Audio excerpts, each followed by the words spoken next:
You're locked into Omega Kalias, and at this time we interrupt the Real Talk show for a special interview with two special young ladies. Joining me are Limitless Wheels. Ladies, welcome to the Real Talk show. Hi, thanks for having me. Thank you for having me. Unfortunately, I know Paul is well with you. Hoping all is well with both of you. Oh, yes, thank you so much for having us. All right, firstly, let's start with you. Tell me a bit about yourselves. Okay, well, my name is Saray Watson, and I'm Kayla Williams. And would you go ahead and pull the mics a little bit closer to you for me, please? Okay, so sorry. My bad. Okay, so let's start with Saray. That's how it's pronounced? Yes, it is. Let's start with you, Saray. Tell me a little bit about yourself. Well, I'm 17 years old currently, and I'm very passionate about spreading awareness on many different issues. And I think that disabilities is something that is so overlooked and not really spoken about much. And this is why this initiative is very important to me, because as someone that used to be in a wheelchair, I know what it is like. And I think that just briefing everyone on that helps people to become more empathetic to those in the community. And we need empathy, we need love, we need care, more of that in the world. And that's just what I believe at the moment, right? Well, I will believe this forever, I guess. My name is Kayla Williams. I'm 17 as well. And I'm the co-founder of Limitless Wheels. And, you know, as somebody who has family members and friends, you know, in wheelchairs and as well as other disabilities, me myself having an invisible disability as well, you know, it's just so important to spread awareness in Jamaica because accessibility is so limited currently.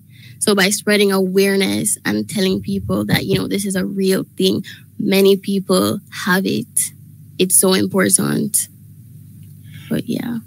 All right. So most young ladies at your age, starting a charity is not exactly what the focus of their thoughts. What is it that I think I kind of have a little idea for you, Kayla, but I'll allow both of you to say what drove your interest in this direction?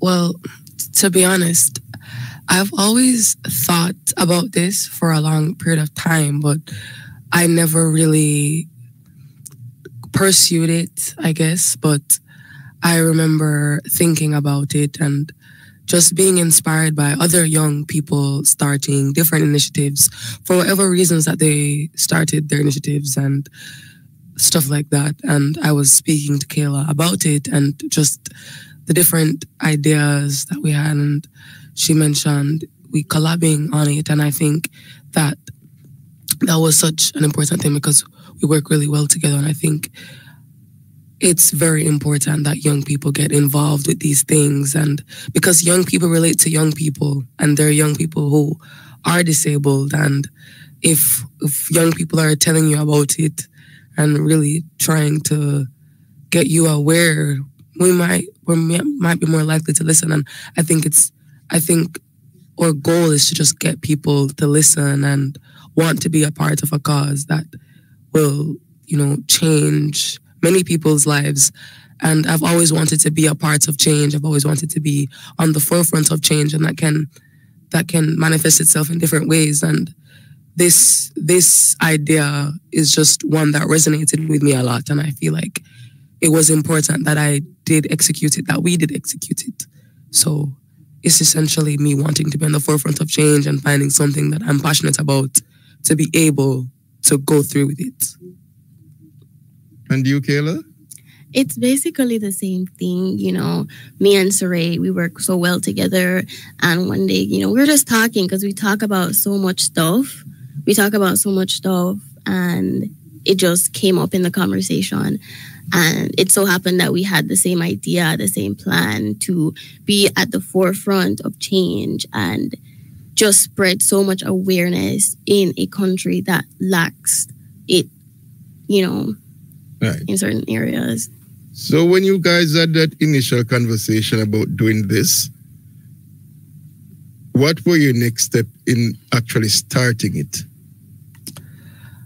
Well, starting a charity is actually just research. I think we push knowledge and stuff like that. So we had to research, we had to see who was doing what we were doing, and taking inspiration and speaking to people to see if they would be even interested in donating to a cause like this, and getting in contact with those that can point us to those that are disabled. It just started off with a lot of research.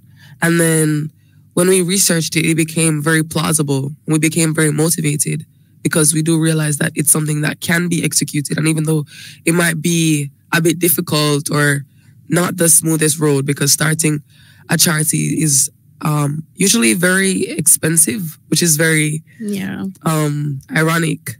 But it's just what we believe in so strongly, and we're willing to put our time and our funds into it. And I think just meetings and us having a positive attitude through the whole thing, we've pep talked ourselves so much to make sure that we actually execute this, because it did mean a lot, and we wanted to get it up and running while we are still in high school, and we do have the time at the moment to dedicate ourselves to this.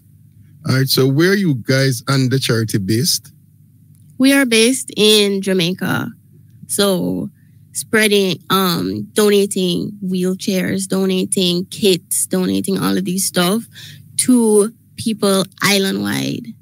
Mm-hmm. All right. Now, normally young people are not always very focused. They'll be all excited about the idea today, and tomorrow it's something else, and the following day is something else. Yeah.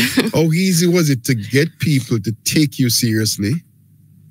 It's a struggle still at the moment, but I feel like it's just we're just working towards establishing ourselves, because truly the only motivation and the only, guidance we need is ourselves at the moment.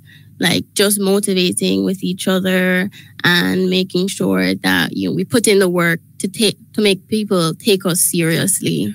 That's very important. And how long have you guys been doing this? This is a very new initiative, actually. Yes, definitely. We just launched, and we have people to donate the wheelchairs to, and we have the wheelchairs in stock, and we've been contacting people to get donations, and we're just building this. And I think that's why we're here today, just to spread the word, so more people want to join, more people want to be a part of the cause in whatever way that they can. So it's not very long. We just started, but we hope to be around for very long. Definitely. Right, because you mentioned that it was important that you started now while you were still in high school at the time. But I'm sure you're putting plans in place to make sure that even if you become busy, the foundation or the charity will still be able to continue. Oh, definitely. Of course. We have people, not just only ourselves that are working on it. We have people behind the scenes, people contacting us to be a part of the change, to be a part of the cause, and all of these stuff. So, it's pretty exciting. Yeah, we have a plan. We have a plan. You mentioned wheelchair with an S, as in wheelchairs. So you have been getting the donation so far. Yes, we're getting money funded. And, as we establish ourselves more, we're going to get more donations as we progress. So, hoping that by just marketing ourselves, showing that, we're here, we're serious, we want to change people's lives, we want, to do good in this world, in this country, we get donations and, people on board. And just even word of mouth. Yeah. Now, supporting anything is essential. And while you can do it, it is always good when you get support from those closest to you. What about support from your family, your friends, your classmates, your schoolmates, your community? Have you been getting that kind of support? Well, as we said, we just launched, and we've gotten an influx of very positive messages from our friends wishing us good luck and wanting to be a part of it and wanting to to help further the cause.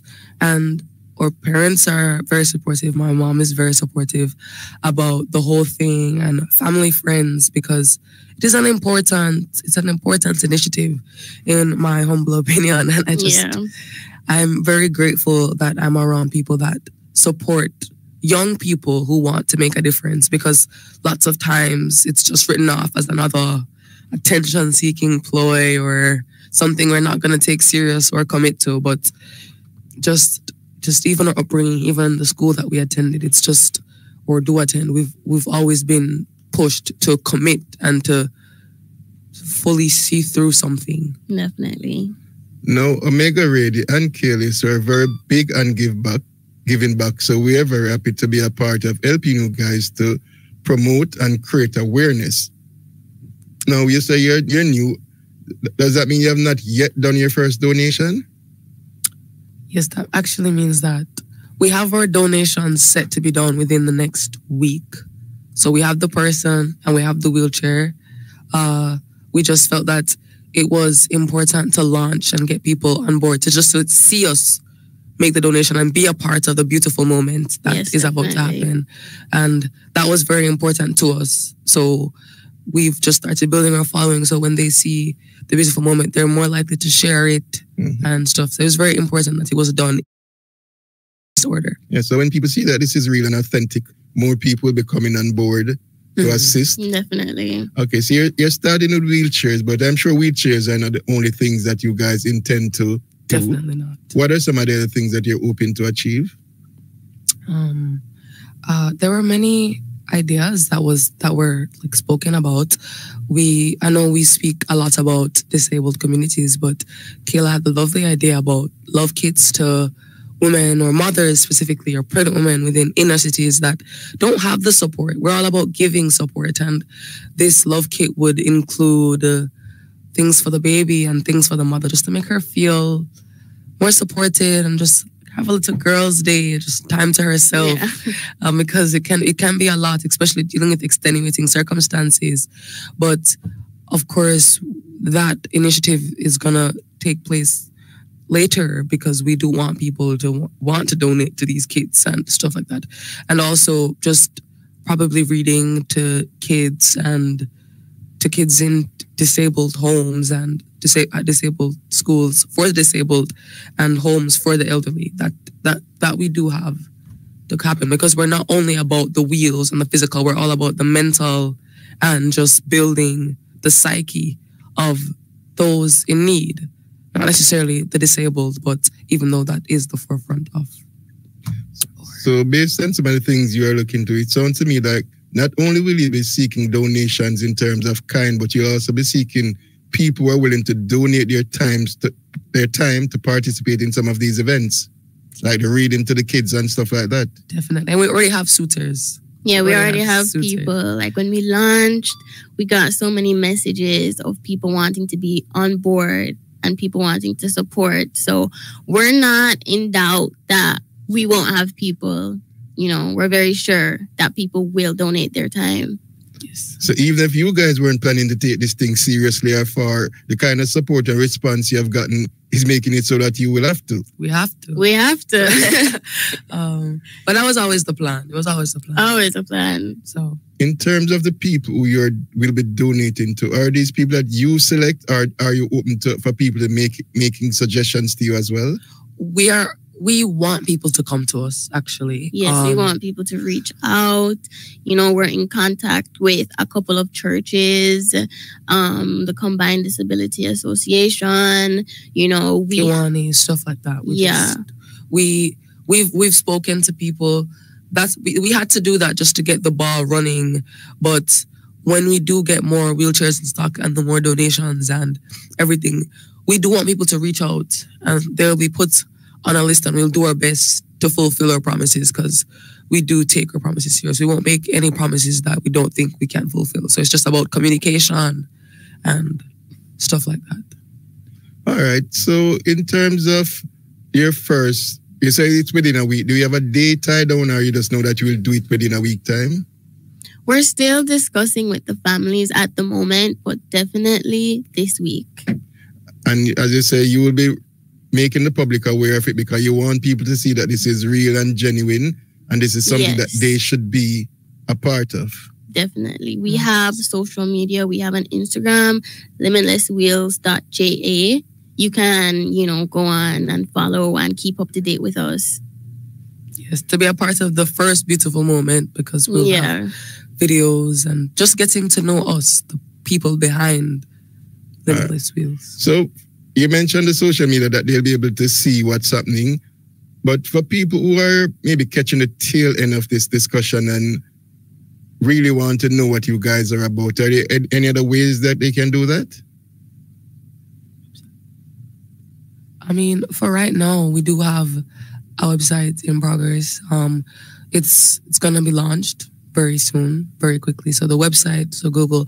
Also, just word of mouth and us being here on the radio is us attempting to get to people that feel like they're not on social media or anything like that. So it was important for us to get radio coverage, and hopefully we can get in newspapers. We've thought about that. We've talked to people, and I know we're saying that we've talked, but it's just to really emphasize that we've planned this out, and it's not just us, just a dream. Essentially, it's something that will in fact be executed.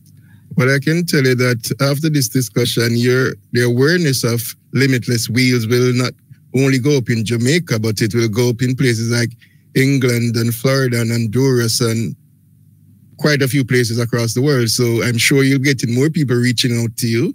Yes, that's ideal. That's amazing. That's all we want. Really. Actually. And on that note, I would say repeat your social media contacts where people can keep up and follow you. It's limitlesswheels.ja on Instagram. And I'm sure if people reach out to you, you will respond. Oh, definitely. We are on that app. We can definitely. Yes, definitely. We're teenagers after all. It's fun. So, we're on our phones all the time. Saray Watson and Kayla Williams, definitely a pleasure having you guys come today and having you guys share with us your dream, which has now become a reality, and which, for one, I hope will be around for many, many years to come. Definitely. Thank you so much for having us and giving us this platform. So until we cross paths again, which I'm sure will happen, blessings. Blessings to you Blessings to you too.